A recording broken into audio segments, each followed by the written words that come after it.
So if you're from Africa, why are you white? Number 10. Gretchen gets to wear hoops. Let's start near the end. The Plastics Clique and the primary source of the film's title is run by Regina George, at least initially. And evil takes a human form in Regina George. She dictates not only to the school at large, but also to her hangers-on, Karen Smith and Gretchen Wieners. So fetch. What is fetch? Oh, it's like slang from England.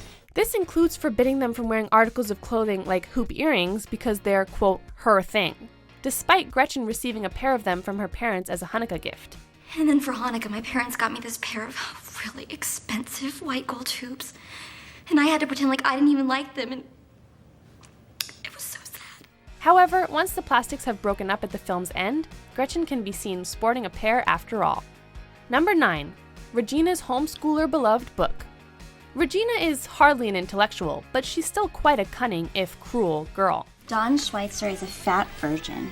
Still half true. She also is oddly disparaging and dismissive of homeschooling and those who experience it. So you've actually never been to a real school before? Shut up. Shut up! Why is this odd? Because one of the books in her room, The Lively Art of Writing, is one often favored by homeschoolers and their parents and/or teachers. Whether the book's presence in her room is a hint that Regina has hidden depths, an interest in writing beyond a burn book, or just a fun Easter egg from the set dressers, we can only guess. This girl is the nastiest skank bitch I've ever met. Number 8. The Wrong Elephant. Katie Heron is the protagonist and is dropped into high school life after being homeschooled while living in Africa. She naturally has trouble adjusting, but she does make friends that have positive and negative influences on her. Katie also develops a crush on Regina's ex-boyfriend Aaron. Even though I wasn't allowed to like Aaron, I was still allowed to look at him and think about him and talk to him. When she shows Aaron around her room, a picture is seen of Katie riding an elephant. Despite Katie growing up in Africa, the elephant seen in the photo is an Asian one. While we'll grant that it could have been rehabilitated back from a zoo or something, it still seems far more likely that it was intended to be an African one and this was just a mistake. You're not listening to me. Oh no, it was coming up again. Word vomit. No, wait a minute. What is this? Actual vomit. Number 7. Odd time for a talent show. Every day is so wonderful. Mean Girls features a famed talent show sequence featuring a rapping performance and a risque performance of Jingle Bell Rock by the Plastics. This in itself is fairly obvious, but what's really odd about the talent show is when it takes place. According to a poster in the girls' bathroom, the date the event was held on was November 27, 2003. Not only is the month a little premature for something Christmas related, you heard us retailers, but the 27th was also that year's Thanksgiving. You're telling us that kids attended an event at school on a US national holiday? As if. That is so fetch. Gretchen, stop trying to make fetch happen. It's not going to happen. Number 6. A flimsy ruse. Oh my god, I remember this. Ugh, I haven't looked at that in forever. Here, check it out, Katie. We mentioned Regina George's poison pen earlier. The main evidence is her burn book, a journal filled with hurtful gossip about everyone in school, students and teachers included. To get back at Katie and the other Plastics after she's ousted from the group, Regina omits their names from the book and includes some dirt on herself to make it seem like they were responsible for writing it, making them social pariahs. Except it's all handwritten, and no one thinks to check Karen, Gretchen, or Katie's handwriting against the writing in the burn book? Seems like it'd be pretty easy to exonerate them. Yeah, she's trying to make it look like we wrote it, but really, she wrote it. Miss Wieners, why would Regina refer to herself as a fugly slut? Number 5. Shakespearean Queen Bees. One of the fan favorite scenes of the film is another Christmas-related moment. In this moment, candy canes are delivered to students, on this occasion by Damien. Candy cane grounds! Okay, hurry up. This leads to a much-loved quote. Glen Coco? Fall for you, Glen Coco! You go, Glen Coco! While most are probably paying more attention to Damien's admittedly hilarious delivery, the background of the scene contains a classical Easter egg related to the film's plot. The Shakespeare quote on the blackboard is from The Two Noble Kinsmen, which features 3 queens asking for revenge for the deaths of their husbands. 3 queens fits well with the 3 queen bees, or 4 of the plastics, no? Fine. You can walk home, bitches.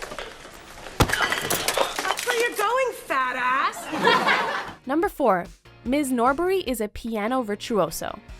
During the aforementioned talent show, the plastics nearly faced disaster during their performance after losing their CD player and the music they'd prepared.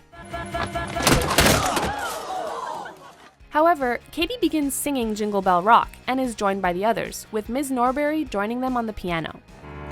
Giddy up, jingle horse, pick up your feet, jingle around the clock.